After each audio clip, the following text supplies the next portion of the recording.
जय श्री राम। पवित्र श्री रामनवमी उपलक्षे आपण मानक भाव दिवाकर चैनल तरफ अनेक अनेक शुभेच्छा शुभकामना ज्ञापन करुँ। प्रभु रघुनाथ चरण में समस्त मतिरति हो आ राम नाम जपि जपि ये दिन शरीर केवल प्रार्थना करवा कहीं कलिजुग भितर सब फल पाचिगला मिठा मनीष फलटी पाचिगला भारी खटा भारी कषा हो जाए बढ़ीगले बयस अलोड़ा हो जाए मनीष तेणु ये मनीष अलोड़ा हो पूर्व प्रभु राम कृपा हो हाथ गोड़ चल था प्रभु टे कोल कर पूर्व से राम नाम टे मुखर मनीष मला तो अनेक राम नाम करे किंतु बंची था बेले दिने हेले राम नाम धरे ना आउ से राम नाम निश्चिंत करूँ। आज पवित्र राम नवमी में प्रभु रघुनाथ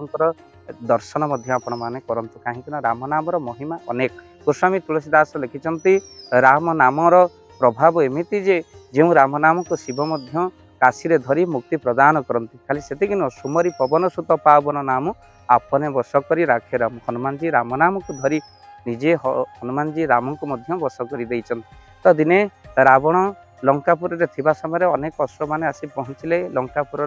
रावण सहित कथोपकथन चली था आ लंकापुर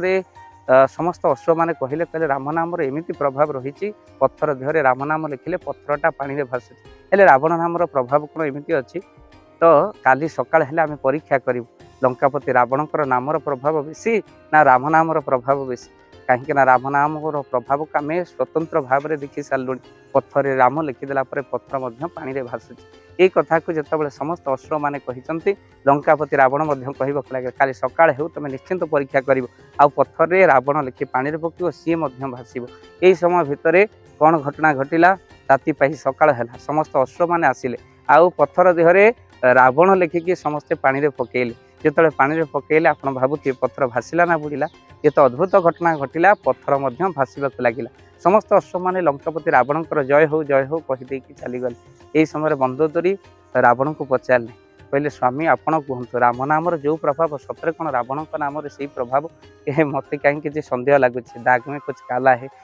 कौन करा यही समय भितर रावण का आखिर लुह गड़ा कहीं नैष्टिक ब्राह्मण आउ सी होती विश्ववानंदन कहले मंदोदरी तुमको कौन मालूचे स्वामी समस्त कथा स्त्री जाने तुम सन्देह ठीक हो सतरे रावण नाम केवे भी पानी रे पत्थर भासी न किंतु जदि पानी रे पत्थर न भासी ये अश्व मान सहजे बुझी जाते मोर बल प्रतापर महिमार समस्त गुण खंडन होता मत समस्त निंदा कर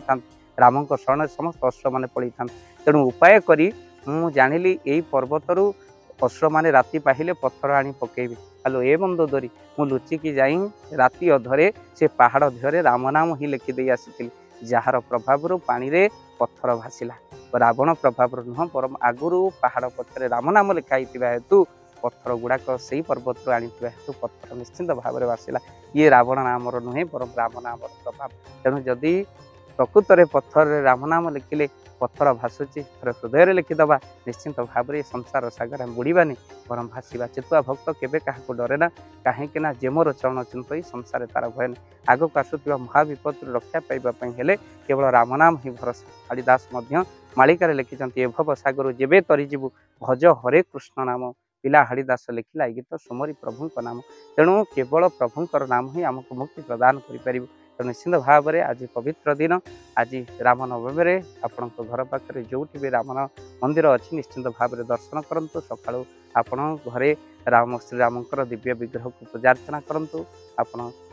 प्रभु पाखे निजक समर्पित कर दिंतु आ सहित संध्या पर्यंत भजन कीर्तन बुड़ी रहतु शाकाहारी भोजन करूँ आमिष बिल्कुल भोजन करूँ ना राम नाम प्रकम्पित हो समस्त विश्व कहीं सनातन हिंदूर बल हो राम नाम समस्ते कहवा जय श्री राम आउ ये वीडियो को बहुमात्रा शेयर करवा हाँ आपन को कही रखापी अनेक वीडियो तो देखते किंतु शेयर करने पूर्व आपण को जमी हाथ थकी जाए नवेदन करूँ जदि प्रकृत में आपण देहरे सनातन हिंदूर से रक्त बहुची वीडियो को निश्चिंत भाव में शेयर करेंगे ये राम नाम महिमा अनेक लोक जानी ना तेणु जाना दरकार राम नाम महिमा केते तो से निश्चिंत गोटे शेयर करूँ ना आज स्टाटस रे समस्ते रखा ये राम नाम महिमा श्रीराम नवमी उपलक्षे समस्ते शुणा दरकार कहीं राम नाम जार श्रद्धा ताकू न लगे भव बाधा पुणी थे जय श्रीराम जय जगन्नाथ।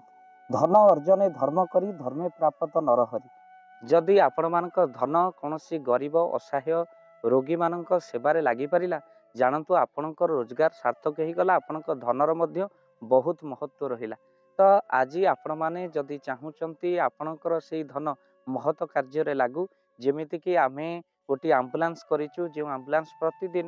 କିଛି ଅସହାୟ ରୋଗୀମାନଙ୍କୁ ମେଡ଼ିକାଲରେ ପହଞ୍ଚାଏ, କିଛି ଗରିବ ଅନାଥ ଶିଶୁମାନଙ୍କୁ ମଧ୍ୟ ଆମେ ବସ୍ତ୍ର ଦାନ କରୁ, କିଛି ରୋଗୀମାନଙ୍କ ପାଖରେ ପହଞ୍ଚୁ ଯେଉଁମାନେ ବହୁତ ରୋଗରେ ପୀଡ଼ିତ, ସେମାନଙ୍କ ପାଖରେ ଆମେ କିଛି ଅର୍ଥ ଆଉ ଗରିବ ଲୋକମାନଙ୍କୁ ସହାୟତା ପ୍ରଦାନ କରୁ। ଏ କିଛି ଦିନ ପୂର୍ବରୁ ଆପଣମାନେ ସହଯୋଗ କଲେ, ଆମେ ମଧ୍ୟ କିଛି କମ୍ବଳ ଅସହାୟମାନଙ୍କ ପାଖରେ ଯାଇ ପହଞ୍ଚି ବାଣ୍ଟିଥିଲୁ। ଆପଣଙ୍କୁ କୃତଜ୍ଞତା ଜ୍ଞାପନ କରିବା ସହିତ ଯଦି ଆପଣ ଚାହୁଁଛନ୍ତି ଆପଣଙ୍କ ଧନ ଆମ ଦ୍ୱାରା କୌଣସି ମହତ କାର୍ଯ୍ୟରେ ଲାଗୁ, ତ ସ୍କ୍ରିନ୍ରେ ଚାଲିଥିବା ନମ୍ବରରେ ନିଶ୍ଚିନ୍ତ ଆପଣ କଲ୍ କରନ୍ତୁ। ଆଉ ଆପଣଙ୍କ ବିବାହ ବାର୍ଷିକରେ, ଆପଣଙ୍କ ପିଲାମାନଙ୍କ ଜନ୍ମରେ, ଶ୍ରାଦ୍ଧରେ ଯଦି ଆପଣ ଦାନ କରିବାକୁ ଚାହୁଁଛନ୍ତି, ଆପଣଙ୍କ ପୁଅ ନାମରେ, ଝିଅ ନାମରେ, ସ୍ତ୍ରୀ ନାମରେ ନିଶ୍ଚିନ୍ତ ଭାବରେ ଆପଣ ଦାନ କରିପାରିବେ। ସ୍କ୍ରିନ୍ରେ ଚାଲିଥିବା ନମ୍ବରରେ ଆପଣ କଲ୍ କରନ୍ତୁ, ଆମେ ଦେବୁ ଆପଣଙ୍କୁ ଫୋନ୍ପେ ନମ୍ବର, ଯେଉଁ ଫୋନ୍ପେ ନମ୍ବରରେ ଆପଣଙ୍କର ଦାନ ପହଞ୍ଚି ପାରିବ। ଆଉ ନିଶ୍ଚିନ୍ତ ଭାବରେ ଆପଣଙ୍କର ଦାନ କେଉଁ କାର୍ଯ୍ୟରେ ଲାଗୁଛି ତାର ମଧ୍ୟ ଭିଡ଼ିଓ କରି ଭାବ ଦିବାକର ଚ୍ୟାନେଲରେ ଆମେ ନିଶ୍ଚିନ୍ତ ଭାବରେ ପକାଇବୁ। ଆପଣ ଦେଖି ନିଶ୍ଚିନ୍ତ ଖୁସି ହେବେ। ତ ଆପଣଙ୍କ ପୁଅ ଝିଅ ବିବାହ ବାର୍ଷିକ ଜନ୍ମଦିନରେ ଯଦି ଆପଣ ଚାହୁଁଛନ୍ତି ଆପଣଙ୍କର ଦାନ ମହତ କାର୍ଯ୍ୟରେ ଲାଗୁ, ତ ସେଇ ଶୁଭ ଦିନ ମାନଙ୍କରେ ଆପଣ କଲ୍ କରି ଆମକୁ ଫୋନ୍ପେ ନମ୍ବର ମାଗିପାରିବେ। ଆଉ ଆମ୍ଭେମାନେ ଆପଣଙ୍କୁ ଫୋନ୍ପେ ନମ୍ବର ଦେବୁ, ଯେଉଁ ନମ୍ବରରେ ଆପଣ ସହଯୋଗ ରାଶି ପଠାଇ ପାରିବେ। ନିଶ୍ଚିନ୍ତ ଭାବରେ ଆପଣଙ୍କର ଧନର ସାର୍ଥକତା ହେବ।